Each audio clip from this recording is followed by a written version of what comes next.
ओम नमो भगवते वासुदेवाय। मित्रों, आपके और आपके परिवार पर भगवान नारायण की कृपा सदैव बनी रहे। आज हम भगवान श्री हनुमान की दो कथाओं का श्रवण करेंगे। पहली कथा अनुसार प्राचीन समय की बात है। ऋषिनगर में केशवदत्त ब्राह्मण अपनी पत्नी अंजलि के साथ रहता था। केशवदत्त के घर में धन संपत्ति की कोई कमी नहीं थी। नगर में सभी केशवदत्त का सम्मान करते थे, लेकिन केशवदत्त संतान नहीं होने से बहुत चिंतित रहता था। दोनों पति पत्नी मंगलवार को हनुमान जी की पूजा करते थे। विधिवत मंगलवार का व्रत करते हुए कई वर्ष बीत गए। ब्राह्मण बहुत निराश हो गया, लेकिन उसने व्रत करना नहीं छोड़ा।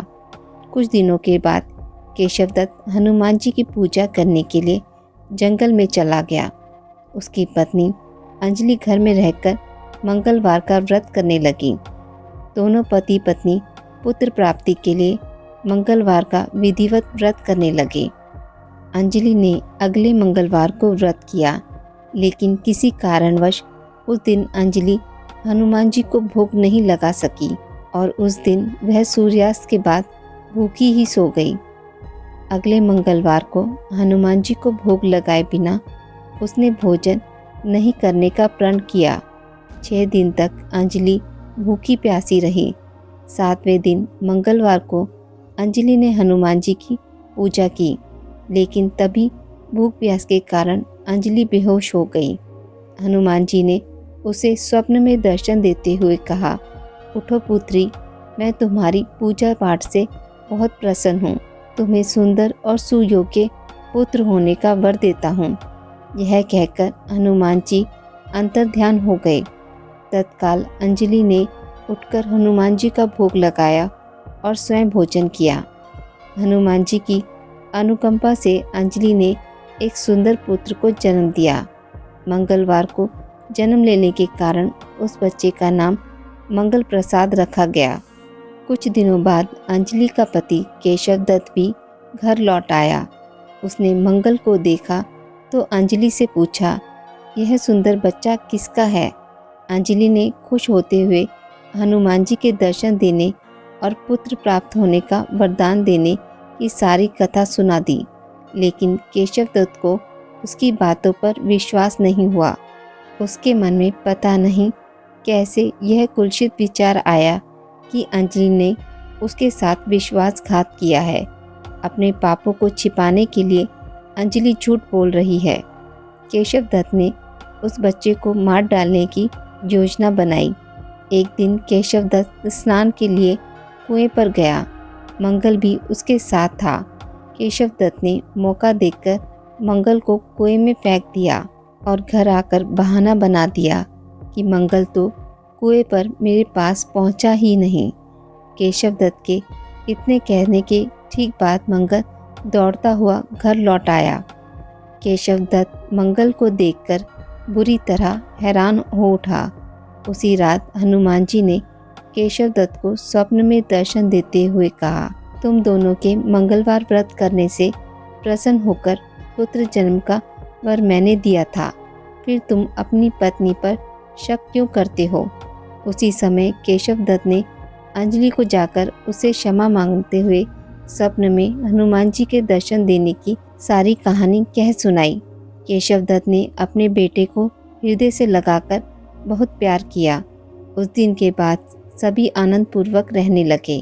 मंगलवार का विधिवत व्रत करने से केशवदत्त और उनके सभी कष्ट दूर हो गए। इस तरह जो स्त्री पुरुष विधिवत मंगलवार का व्रत करके व्रत कथा सुनते हैं, हनुमान जी उनके सभी कष्ट दूर करके घर में धन संपत्ति का भंडार भर देते हैं। शरीर के सभी रक्त विकारों के रोग भी नष्ट हो जाते हैं। दूसरी कथा अनुसार एक नगर में एक बुढ़िया माई रहती थी। बुढ़िया माई हनुमान जी की पूजा किया करती थी। वह नियम से हनुमान जी की पूजा करती थी और हर मंगलवार को हनुमान जी का व्रत रखती थी।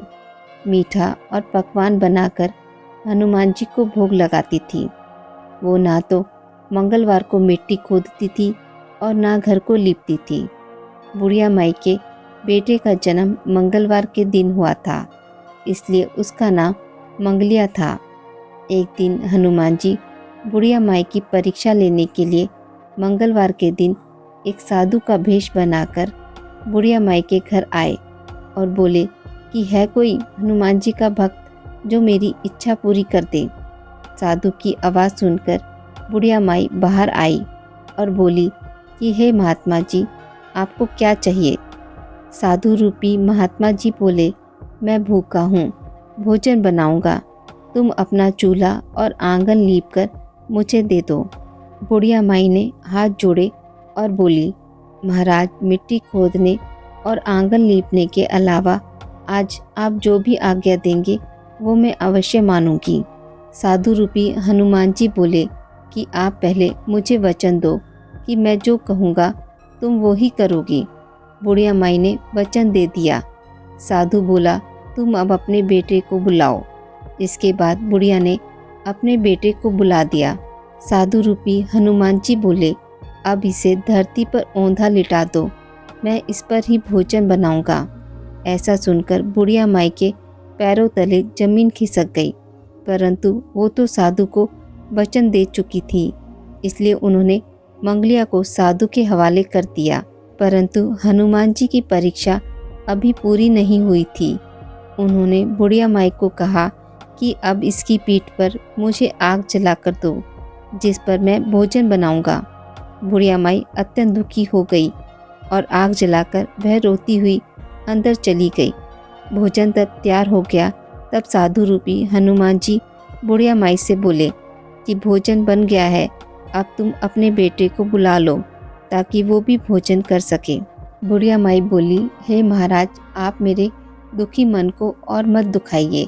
मैंने अपने हाथों से स्वयं अपने बेटे को अग्नि के हवाले किया है, लेकिन साधु महाराज ना माने तो बुढ़िया ने अपने बेटे को पुकारा। बुढ़िया माई की आवाज़ लगाते ही मंगलिया हंसता हुआ घर के अंदर आया और बोला, हाँ माँ। अपने बेटे को देखकर बुढ़िया माई की खुशी का कोई ठिकाना ना रहा, परंतु वो हैरान थी कि ऐसा चमत्कार कैसे हो गया। वो अपने पुत्र समेत साधु महाराज के पैरों में पड़ गई। हनुमान जी ने उसे अपने दर्शन दिए और उसे सर्व सुख का आशीर्वाद दिया तथा अंतर्ध्यान हो गए। हे हनुमान जी महाराज, जैसे अन्न धन के भंडार और सर्व सुख बुढ़िया माई को दिया, वैसे ही इस कहानी को कहने वाले और सुनने वाले और हुंकारा भरने वाले सभी लोगों पर अपनी कृपा करना।